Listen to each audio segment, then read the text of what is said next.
ada yang menarik. Menurut saya ini menggelitik gitu ya. Sebentar akan dijelaskan. Itu adalah berkaitan perdebatan teman-teman soal foto. Kacamata. Jadi dalam ijazah Jokowi yang diperlihatkan gitu ya, itu ternyata adalah berkacamata. Pihak UGM pada sidang yang lalu menjelaskan bahwa ada peraturan dari kampus yang ditandatangani oleh wakil rektor pada saat itu bisa pakai kacamata. Saya tidak membantah peraturan itu, karena kita pun juga belum diperlihatkan. Yang menarik adalah karena kok dokumen peraturan itu bisa dia temukan, tapi KHS, dan dokumen skripsi dan lain-lain, dokumen untuk kemudian pelaporan KKN itu tidak ada.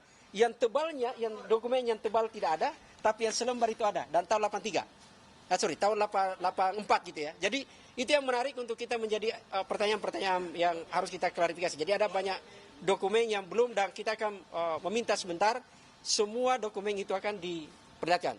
Itu yang untuk UGM. Yang kedua adalah berkaitan dengan KPU. KPU, karena banyak perdebatan yang tidak bisa diklarifikasi oleh KPU, maka akhirnya majelis kemarin memutuskan pas sidang yang lalu tahun lalu, itu menyatakan sidang di tempat untuk memeriksa beberapa dokumen. Bagi kami adalah, sekali lagi saya ingin menyatakan bahwa pihak KPU pernah menawarkan memperlihatkan ijazah kepada kami. Salinan ijazah. Tapi itu ada beberapa yang ditutup dan hanya bisa dilihat, tidak bisa diraba, tidak bisa dipoto.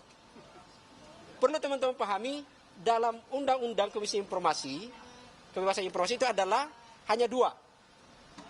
Dikecualikan atau bisa dibuka, diakses. Tidak ada disebut, kalau dia sudah nyatakan terbuka, ya udah, buka gitu loh. Nah ini kemudian kita hanya bisa dibawa untuk melihat itu, tidak bisa. Yang ketiga adalah dari UGM ini untuk KPU ya, keanehan lain adalah bahwa KPU menyatakan tidak melakukan verifikasi faktual terhadap kebenaran ijazah Jokowi pada saat baik mendaftar di Surakarta, tidak ada itu verifikasi, mendaftar di DKI Jakarta sebagai calon gubernur, tidak ada verifikasi faktual juga, sudah faktual ya, termasuk pada saat mendaftar capres di KPU RI, tidak ada verifikasi. Teman-teman perlu pahami bahwa ada PKPU yang mereka buat sendiri. Salah satu tahapannya adalah tugasnya KPU memastikan seluruh dokumen itu benar. Memang tidak disebut seluruh dokumen itu asli, tapi benar. Pertanyaan kami adalah di persidangan lalu, dan mudah-mudahan sebentar bisa dijawab, apa argumentasi Anda, bagaimana proses Anda melakukan sampai Anda yakin itu benar, sementara Anda tidak melakukan verifikasi faktual. Itu di KPU. Itu untuk pengantar dari saya. Selanjutnya ke Bu Leoni. Yang ketiga adalah soal Polda. Ini saya perlu klarifikasi. Nanti akan dijelaskan oleh Bu Jemi ya. Polda sekarang proses untuk sengketa informasi juga. Oke, saya Bu Leoni dulu. Bapak, terima kasih. Untuk yang keseluruhan permohonan kami kan melibatkan 3 pihak ya. Pertama UGM, yang kedua KPU, 3 KPU, KPU RI, KPU DKI, KPU Surakarta. Kenapa begitu? Karena ijazah itu pernah digunakan pada ketiga KPU. Kalau tidak pernah digunakan pada ketiga KPU, kami mungkin tidak berhak meminta informasi publik ke UGM. Itu pertama. Lalu yang ke Polda, kenapa kami ini sekedar mengulang lagi, kenapa kami meminta ke Polda? Karena UGM menyatakan pada jawaban bahwa semua dokumen yang kami minta itu katanya sudah diserahkan ke Kapolda, ke Polda Metro Jaya untuk barang bukti. Nanti dijelaskan ya. Oke. Kenapa itu diminta padahal di Polda hanya pencemaran nama baik. Oke. Seperti itu. Lalu 3 KPU ini sebetulnya yang kami minta itu adalah benar-benar informasi publik. Pada persidangan pertama, KPU sudah menyatakan itu adalah dokumen yang memang terbuka. Tetapi KPU bertahan untuk menutup sebagian informasi, padahal informasi yang ditutup itu adalah informasi yang jelas-jelas bukan yang dikecualikan, karena itu menyangkut tanda tangan dan aspek legalisir. Itu adalah suatu informasi yang justru menyatakan salinan ijazah yang digunakan itu legal atau tidak, malah itu yang ditutup. Oke, ini kesalahan dari KPU sendiri untuk memahami informasi yang dikecualikan. Dan kami nanti akan bertahan pada hal itu. Yang lalu untuk UGM dalam persidangan sebelumnya sudah menyatakan bagian-bagian dokumen yang dinyatakan tertutup dan terbuka. Umumnya adalah terbuka kecuali yang menyangkut nilai. Dan salah satu yang kita sangat penting Barismon, skripsi itu dinyatakan terbuka. Oke. Jadi ada beberapa dokumen penting karena kami itu tidak hanya meminta ijazah tetapi adalah untuk meminta semua dokumen yang diperlukan yang dihasilkan selama proses kuliah yang nanti akan membuktikan bahwa pemilik ijazah tersebut benar terlibat di dalam proses akademik tersebut dan benar bahwa sudah mencapai tahap untuk dinyatakan lulus dan berhak atas ijazah itu. Dan kami meminta itu juga bersamaan dengan meminta SOP, prosedur kebijakan dan aturan-aturan lain yang terkait dengan penerbitan semua dokumen. Seperti misalnya aturan DO yang berlaku saat itu, kemudian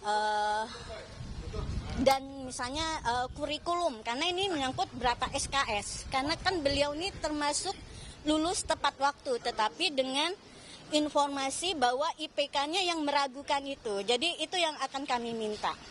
Oke, cukup sekian dari saya. Terima kasih. Oke, makasih. Bu Neni, ini ada Bang Jemi soal Polda ya, tapi saya tambahkan dulu satu berkaitan sama soal ijazah. Jadi ada beberapa klarifikasi kita yang belum terjawab dari KPU. Termasuk soal legalisir yang tidak ada tanggal waktu pada saat legalisir. Sekali lagi KPU hanya menjawab bahwa akan di cross check kalau ternyata dalam ijazah itu legalisirnya itu ada daluarsa. Saya pada saat itu bertanya di rapat, kalau ternyata tidak ada tanggal, apakah ada verifikasi? Kata. Jadi ada banyak hal misteri yang harus kita bongkar. Nanti soal ijazah Bang Rismon kasih tuntas ya, jelaskan. Ada Mas Lukas, sebelum ke Mas Lukas, ke Bang Jemi dulu soal ini klarifikasi kita. Bukan klarifikasi, penjelasan gugatan kita yang ketiga ke Polda. Oke, makasih untuk saya mengklarifikasi bahwa saat ini di publik mengatakan bahwa seakan-akan permohonan kami untuk Polda sudah ditolak. Padahal kami sudah jelas memasukin kembali permohonannya. Dan itu pun kemarin waktu diputuskan salah ditolak bukan karena kesalahan kami. Karena kesalahan informasi yang ada di antara Polda dan Mabes dengan Polda itu sangat birokrasinya yang tidak jelas. Sehingga kami sudah mengajukan kembali permohonannya, dan kami dapat informasi sampai saat ini belum ada tanggapan sama sekali. Kembali tidak ada respon lagi. Tidak ada respon. Jadi saya mau klarifikasi bahwa bukan kami ditolak, tapi kami sudah mengajukan, tinggal menunggu sidang selanjutnya. Terima kasih. Ke Mas Lukas dulu. Oke. Ya, Mas Lukas. Oke.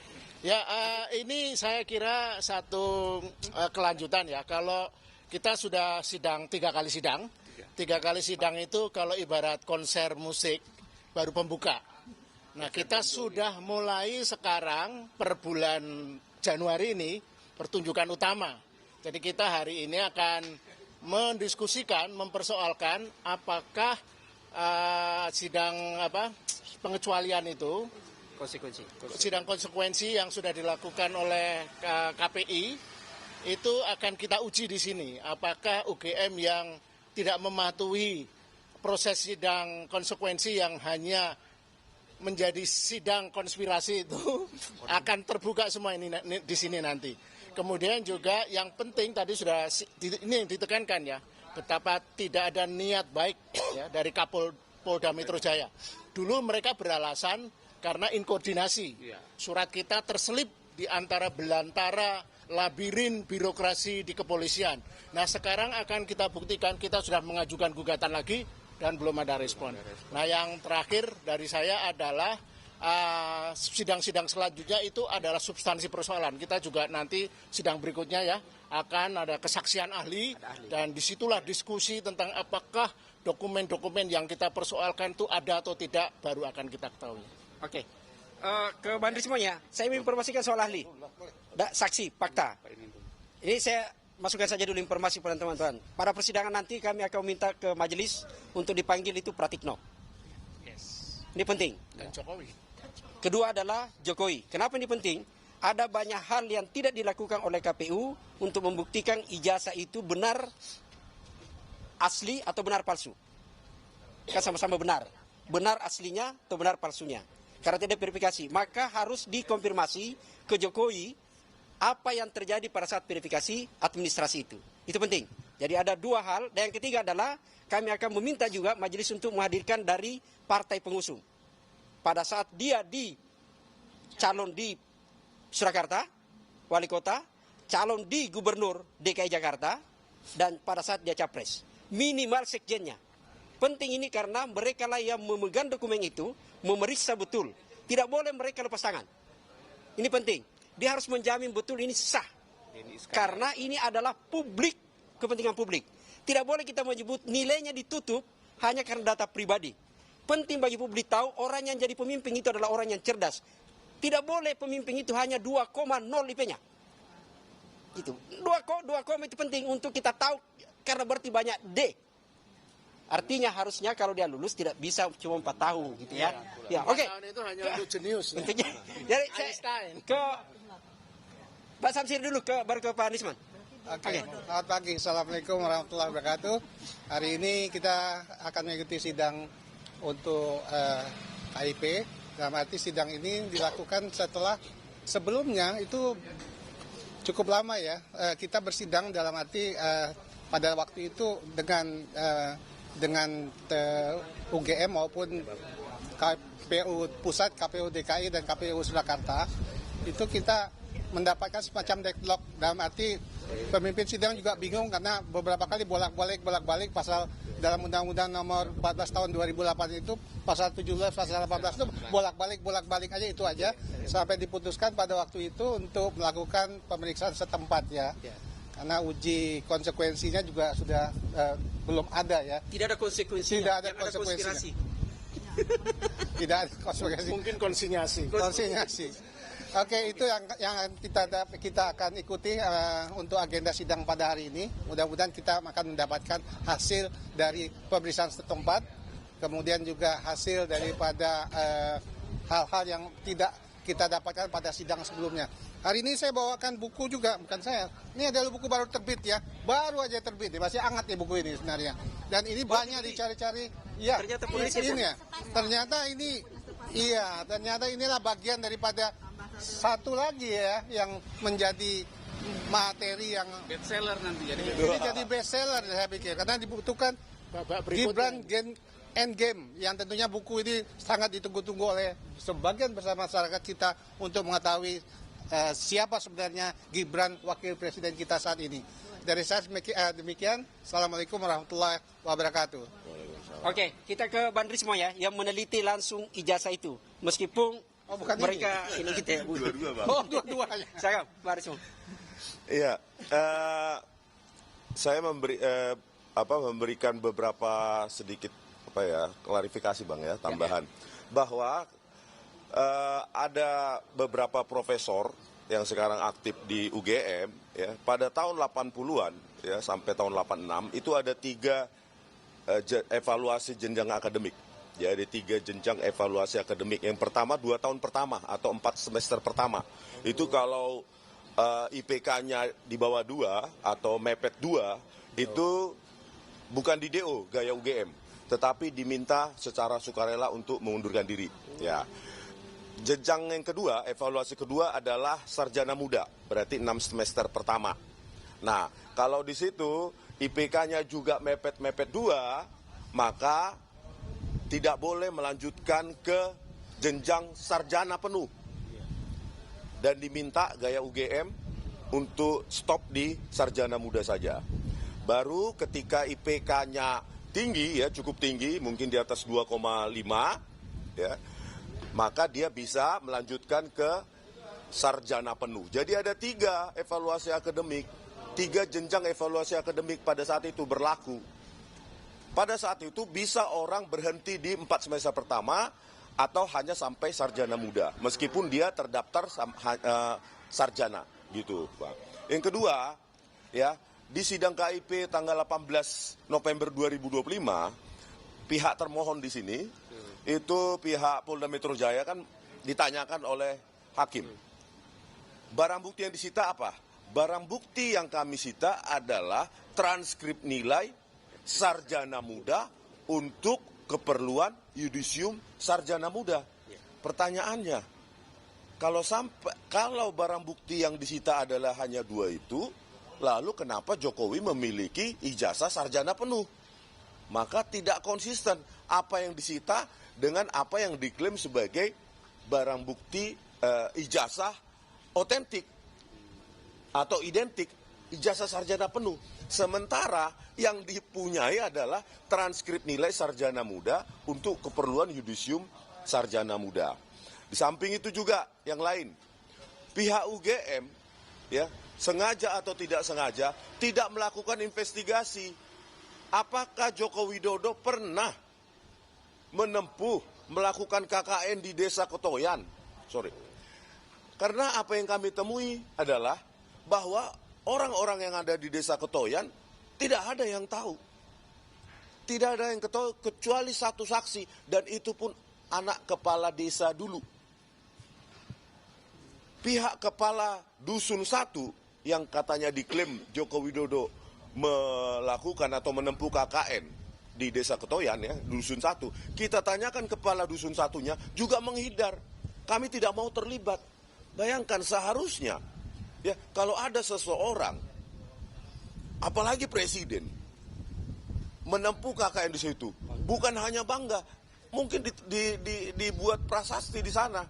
Saya saja ya, seorang rakyat jelata, warga biasa, baru-baru ini saya ke Desa Kepil, Kabupaten Wonosobo, tempat saya KKN, dan banyak orang kenal. Mereka mengenal saya dan memori-memori apa yang saya lakukan di sana. Dan tidak ada rasa takut kalau benar-benar kita menuntaskan KKN di tempat kita. Oleh karena itu, sebenarnya UGM sendiri yang harus memverifikasi benar tidaknya Joko Widodo menempuh KKN di Desa Ketoyan tersebut. Belum lagi tentang transkrip nilai yang ditunjukkan oleh Dirtipidum pada saat konferensi pers, ya, Brigjen Juandani tanggal 22 Mei 2025, ditampilkan di situ transkrip nilai tanpa otoritas dekanat sama sekali. Tidak ada nama dekan, tidak ada nomor induk pegawainya, tidak ada tanda tangan basah, tidak ada stempel. Di sini harusnya dikupas semua itu, Bang, di sidang KIP ini. Nanti kita akan saksikan ya. Selanjutnya untuk sesi kedua, saya akan menjadi saksi sebagai penulis. Ya, ini buku Gibran Endgame. Saya sebagai penulis akan memberikan kesaksian terkait dengan analisa anatomi kurikulum, silabus maupun capaian pembelajaran tentang apa yang ditempuh Gibran. Ya, kajian akademik plus wawancara dengan Dr. Eko Susanto selaku sekretaris Ditjen Dikdasmen yang menyatakan bahwa setelah Gibran menempuh secondary 3 dan secondary 4 di Orchid Park Secondary School, yang saya tanyakan ekivalen ke pendidikan Indonesia adalah kelas 10 atau kelas 1 SMA. Dia melanjutkan, melompat ke UTS Insearch, menempuh diploma. Dan itulah yang disetarakan dengan ijazah SMK Peminatan Akuntansi dan Keuangan. Dan itu saya bantah di sini melalui kajian kurikulum, silabus maupun capaian pembelajaran. Begitu. Gitu, Oke, teman-teman, karena sudah mulai sidang dalam, kita masuk ya ke ruang persidangan untuk kita lanjut. Oke. Sebentar apa yang terjadi dalam, kita jelaskan lagi nanti sebentar. Oke? Karena nanti sidang terbuka. Tidak akan mungkin ada tertutup. Kalau dia tertutup berarti dia bukan lembaga terbuka. Oke, makasih. Terima kasih. Ayo,